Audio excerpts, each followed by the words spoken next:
Good morning, you lovely people. Welcome back to Lily White Lane, and you are all very welcome along to your third Euro 2024 breakfast show. And I want to start things off today by talking about England last night. And I want to start things off by talking about the positives, because there are a fair few. And the first big positive for me is the fact that we got the win. England have started Euros after Euros with poor results and performances.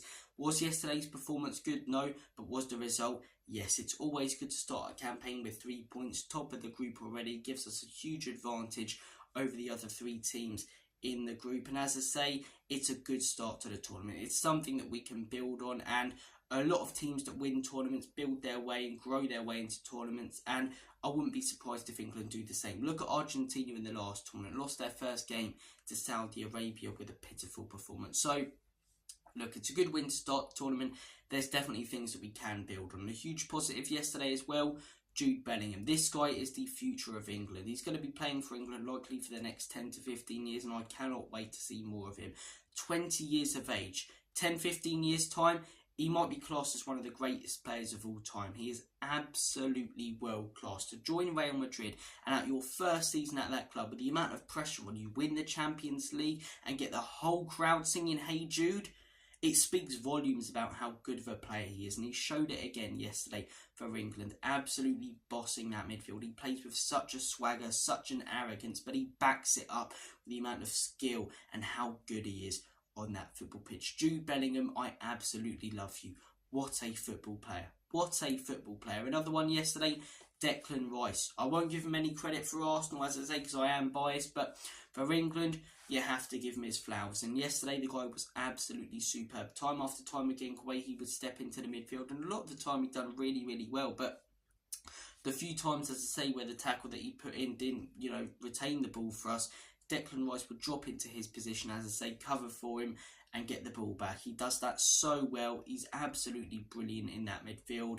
And yeah, again, another player for the future for England that I can't wait to see more of him. Bukayo Saka, absolutely excellent yesterday, crossing in that ball every time he got it down that right-hand side, skinning this man, as I say. He was brilliant. And the centre-back partnership, I thought, of Stones versus Guehi worked very, very well. I mentioned him there, Guehi. I thought he was fantastic. First England game at a major tournament. He really did step up and look very comfortable in there. But look, we got the win. A few really good player performances.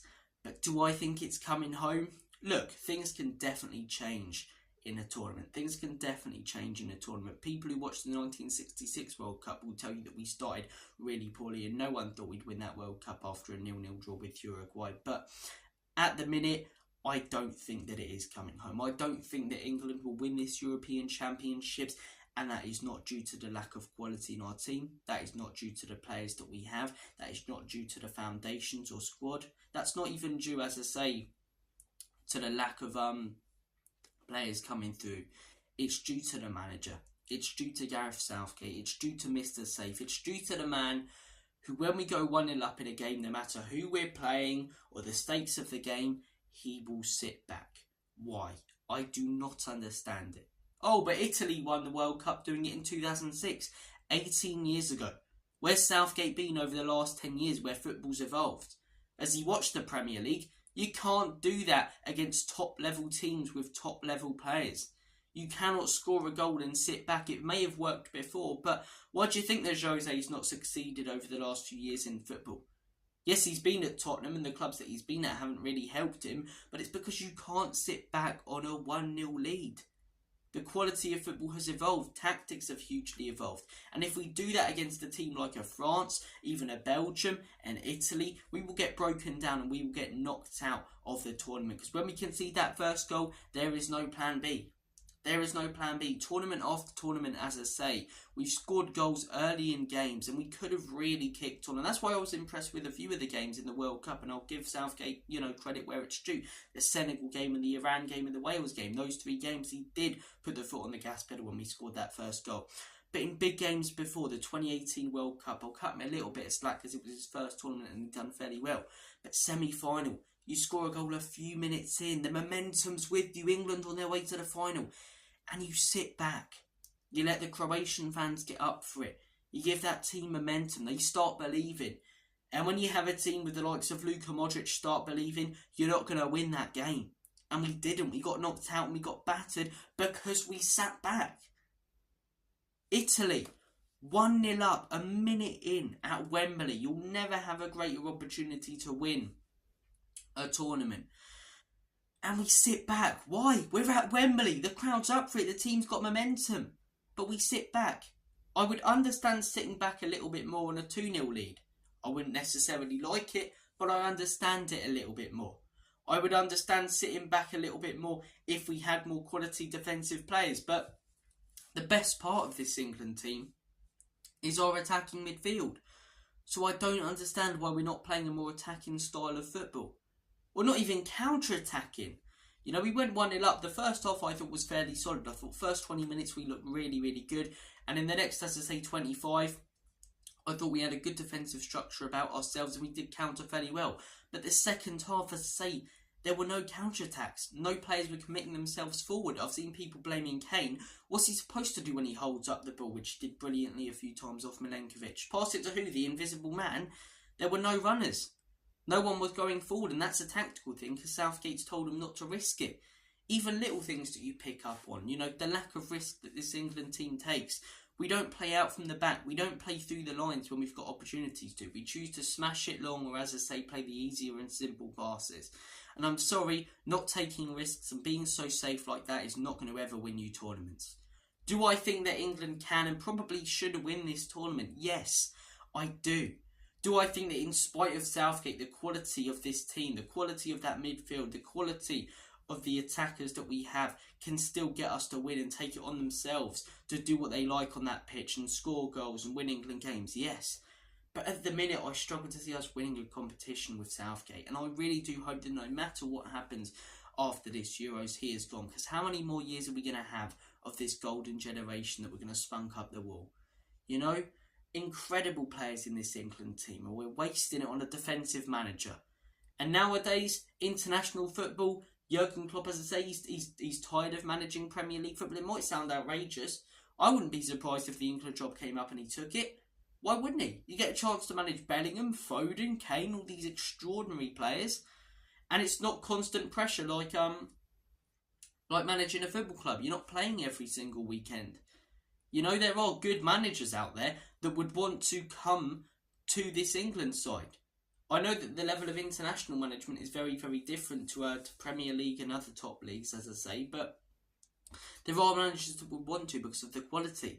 But we have a championship manager at best as our manager, and as I say, which I just can't see us winning this tournament. I can't. I don't want to be such a negative Nancy because there are positives to take away. That's why I mentioned them at first. And I still believe that England can win this tournament. I still believe we can. We had results like this in the World Cup 2022 and in the last Euros. And if, as I say, we put the foot on the gas pedal in the final, those results would have been forgotten against Scotland and USA. But, you know, I just think sometimes put the foot on the gas pedal. And again, 2-0 up, I understand it a little bit more. But 1-0 up, sitting back, giving quality teams when we come up against them later in the tournament the initiative to go and score a goal and build momentum. Why? I don't understand it.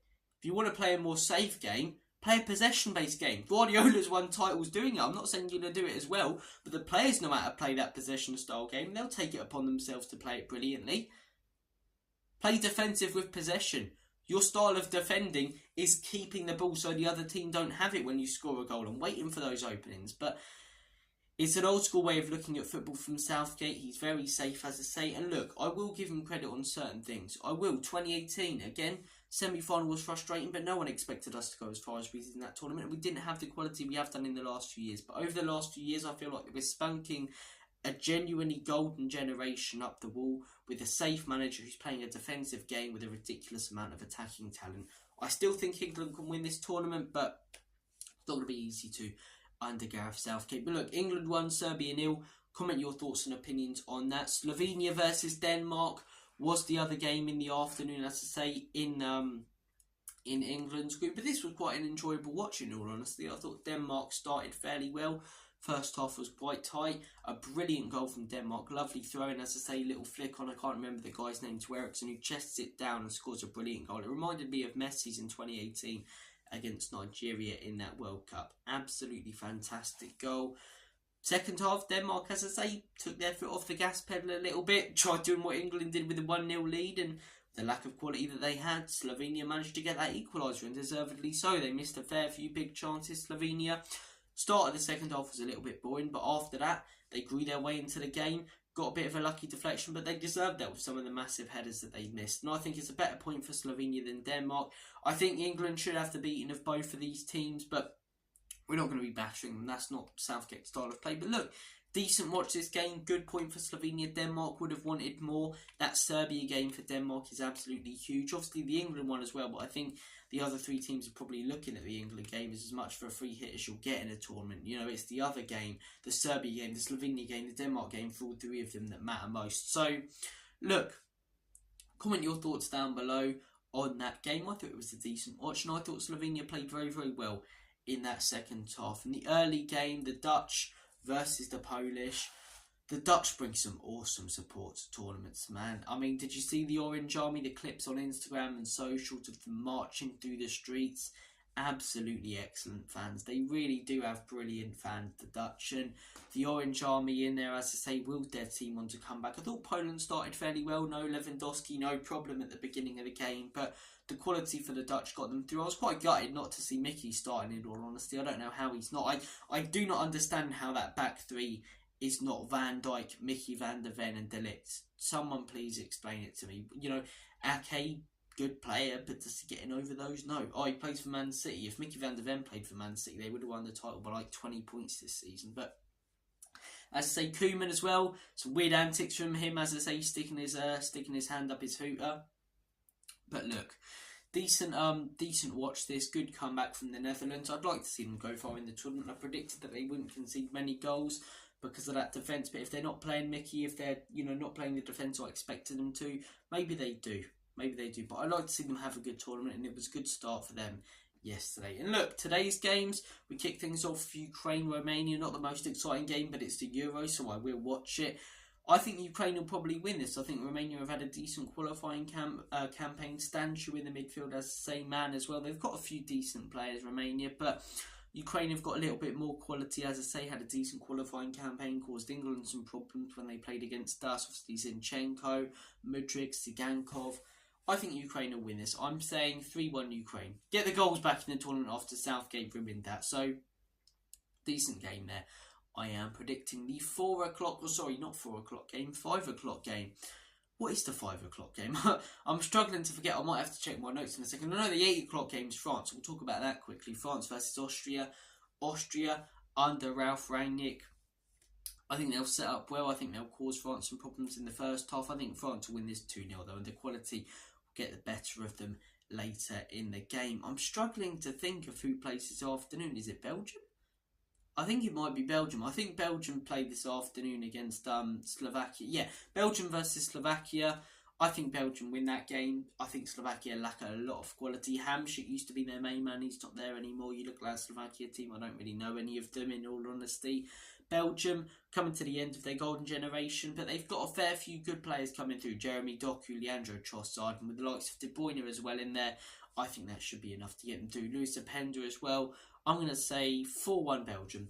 4-1 Belgium. So look, hopefully another day of Euro goals and action. Maybe an upset in there as well. Comment down below your thoughts and opinions. And yeah, have a good one, guys. Enjoy the Euros today. Enjoy the sunshine as it's finally bloody out this summer.